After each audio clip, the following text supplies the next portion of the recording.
প্রাথমিক শিক্ষকদের সঠিক বেতন কাঠামো এর বিস্তারিত বিবরণ চেয়ে জেলায় জেলায় ডেপুটেশন দিচ্ছে বিভিন্ন শিক্ষক সংগঠন।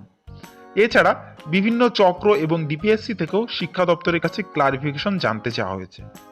গত 26 জুলাইয়ের বিজ্ঞপ্তিতে অনেকগুলো বিষয় স্পষ্ট নয়, তাই সেই বিষয়গুলো এখন সকলেরই জানা, তাই ভিডিওর দৈর্ঘ্য কমাতে সেগুলো আর উল্লেখ করলাম না।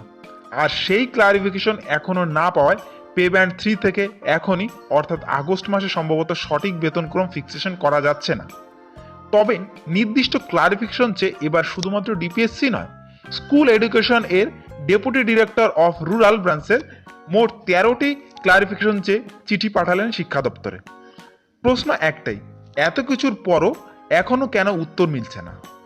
এদিকে আজই আমাদের কাছে আরেকটি তথ্য এসে পৌঁছেছে। মেদিনীপুর জেলার একটি স্যালারি রিকুইজিশন লিস্টে নতুন আনট্রেন্ড টিচারদের সর্বনিম্ন পে ব্যান্ড 6370 দেওয়া হয়েছে, অথচ গ্রেড পে 2900 দেওয়া হয়েছে। অর্থাৎ গ্রেড পে এনহ্যান্সমেন্ট দেখানো হয়েছে, কিন্তু 2900 গ্রেড পে দেখানো হয় পে ব্যান্ড 2তেই রাখা হয়েছে। জুলাই মাসে তার স্যালারি 20,379 এবং আগস্ট মাসে 21,819 টাকা, অর্থাৎ মোট 1440 টাকা বেড়েছে, অথচ তার এ ক্যাটাগরি ফিক্সেশন হয়নি।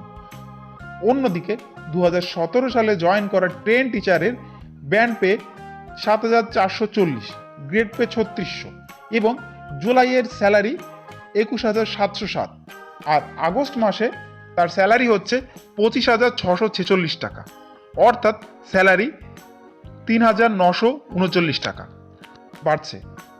অথচ সিনিয়র ট্রেন টিচারদের পে প্রোটেকশনের হিসাব হয়নি, অর্থাৎ এতে সবচেয়ে লাভবান হচ্ছেন 2017 সালের জয়েন করা ট্রেন টিচারেরা। তো বন্ধুরা, আরও বিস্তারিত আপডেট পেলে আমরা সঙ্গে সঙ্গে আপনাদের সামনে আপলোড করব। ভিডিওটি ভালো লাগলে একটি লাইক অবশ্যই করবেন এবং পরবর্তী ভিডিওর জন্য চ্যানেলটি অবশ্যই সাবস্ক্রাইব করুন।